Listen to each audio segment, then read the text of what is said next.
किसान भाइयों, कोई भी फसल फसल को बोने से पूर्व उसके बारे में पूर्ण रूपेण जानकारी होना अति आवश्यक है। और जानकारी के साथ साथ अच्छी वैरायटी, और चलो वैरायटी के बारे में आपने जानकारी तो ले ली, लेकिन उनमें से किस वैरायटी का सिलेक्शन करना है और ऐसी कौन सी वैरायटी है जो आगे चल के हमें बम्पर उत्पादन देगी। और सीजन के हिसाब से, जैसे गर्मियों का मौसम हुआ, सर्दियों का मौसम हुआ, बरसात का मौसम हुआ, तो हमें कौन कौन सी फसलें बोनी चाहिए और किस महीने में बोनी चाहिए जिससे उसके मार्केट भाव अच्छे मिलें। तो आज हम ऐसी ही एक फसल तोरई की खेती के बारे में हम किसान भाइयों से एक जानकारी साझा करने जा रहे हैं। अगर कोई किसान मार्च के अंत या 15 अप्रैल तक अगर तोरई की बुवाई करता है तो एक अच्छा मुनाफा ले सकता है। तोरई की फसल बरसात के मौसम में और गर्मियों के मौसम में बोई जाती है, लेकिन बरसात के मौसम में जब तोरई की फसल बोई जाती है तो उस समय जो मार्केट भाव है वो बहुत अच्छे नहीं मिल पाते। उसका सबसे बड़ा कारण होता है कि जो ज़्यादातर किसान होते हैं वो लगभग अपने घर खर्चे के लिए किसी ऐसी जगह का चयन करते हैं जो उसके काम लायक ना हो। उस जगह ये बेल वर्गीय सब्जियां लगा देते हैं, और क्योंकि उस समय मार्केट में इन सब्जियों की उपलब्धता बहुत ज़्यादा होती है तो मार्केट डाउन रेट हैं जो थोड़े से डाउन रहते हैं। तो इस समय अगर कोई किसान तोरई की बुवाई करता है तो लगभग 40 से 45 दिनों के बाद ये जो फसल है वो चालू हो जाती है। और इस समय जो तोरई के भाव हैं प्रेजेंट में, आज की बात की जाए तो 60 से 70 रुपए केजी के भाव होते हैं। तो भाइयों, हमें किस प्रकार भूमि का चयन करना है, क्या टेम्परेचर रहना चाहिए, सिंचाई, खरपतवार नियंत्रण, वैरायटियों का सिलेक्शन, बहुत सारे ऐसे पहलू हैं जिनको ध्यान में रखकर अगर खेती की जाए तो एक बम्पर उत्पादन होता है। और साथ ही अगर बम्पर उत्पादन होगा तो एक बचत भी अच्छी होगी।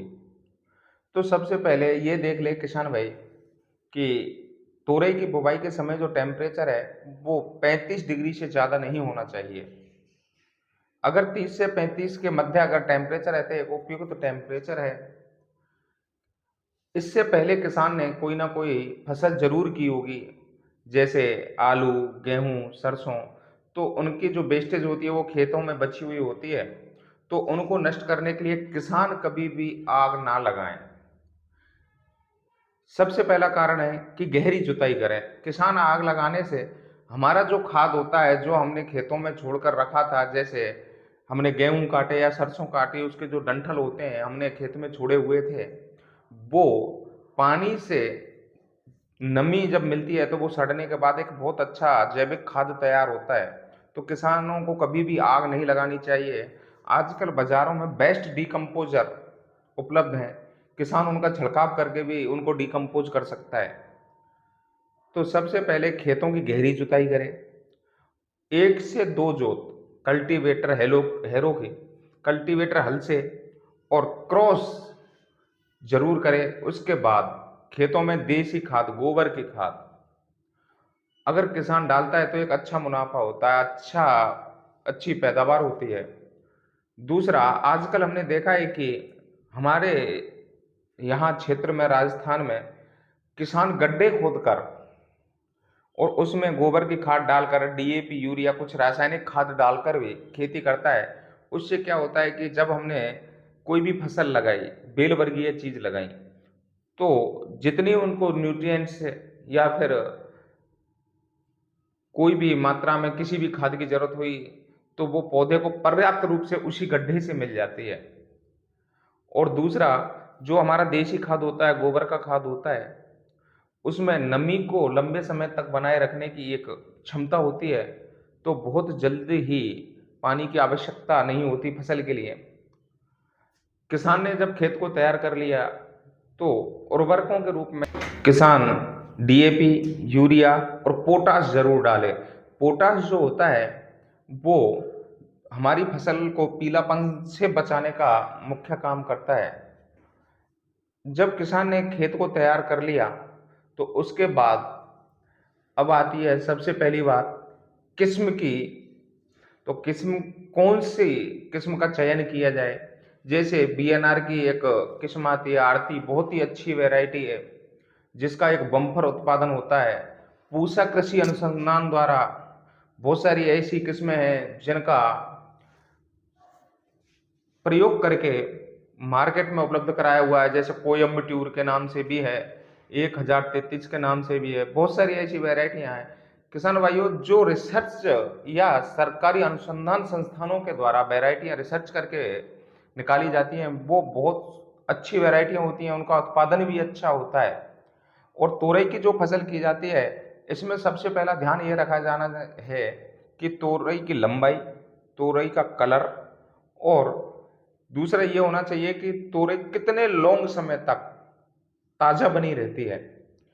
अभी सिलेक्शन कर लिया, उसके बाद किसान को जब हमारा पौधा जर्मिनेट हुआ तो उस समय बहुत सारे ऐसे कीट पतंगे होते हैं जो अब हमारा पौधा उग के तैयार होता है तो उसको जड़ से काट के और सुखा देते हैं।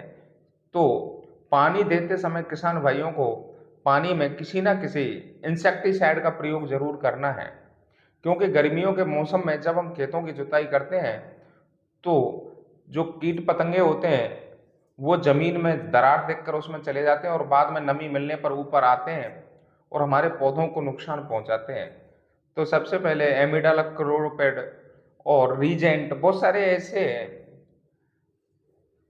इंसेक्टिसाइड हैं जिनका प्रयोग करके हम शुरुआती स्टेज में अपने पौधों को इन इंसेक्टों से बचा सकते हैं।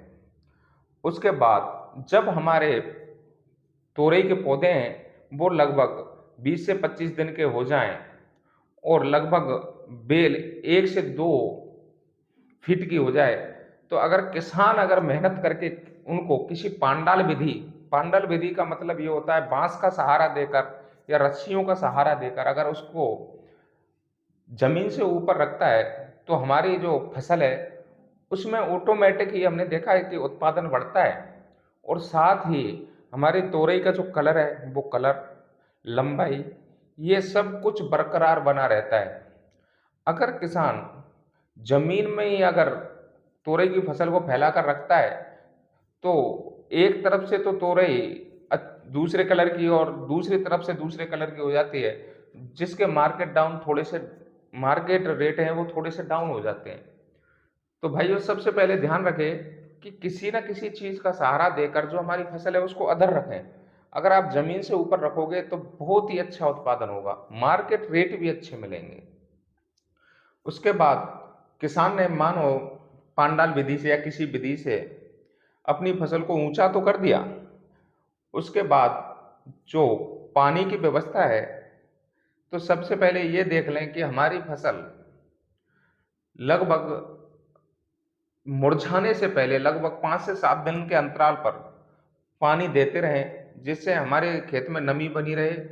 और फ्लावरिंग स्टेज के समय किसान जरूर हमेशा यह ध्यान रखे कि पानी जो है वो सुचारू रूप से चालू रहना चाहिए लगभग 4 से 5 दिन के अंतराल पर, क्योंकि फ्लावरिंग स्टेज पर अगर किसान पानी और उर्वरकों का ध्यान नहीं देगा तो हमारे जो फूल हैं वो मुरझा कर गिर जाएंगे और हमारे उत्पादन पर बहुत ही गहरा प्रभाव पड़ेगा।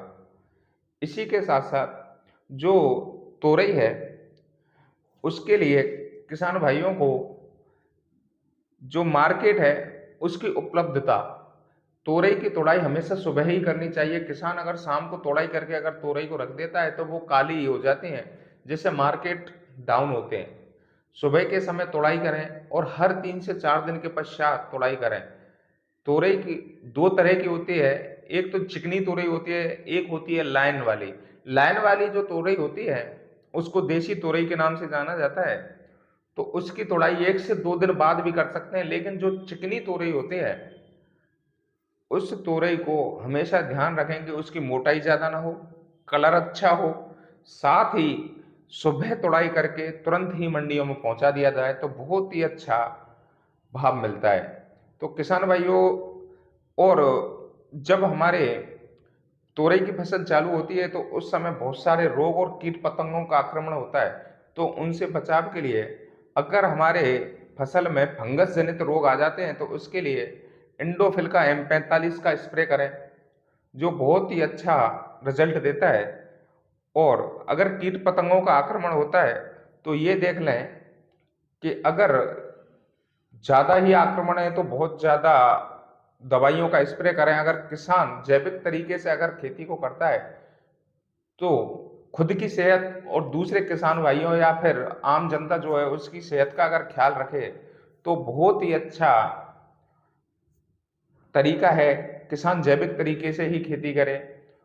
जय जवान जय किसान।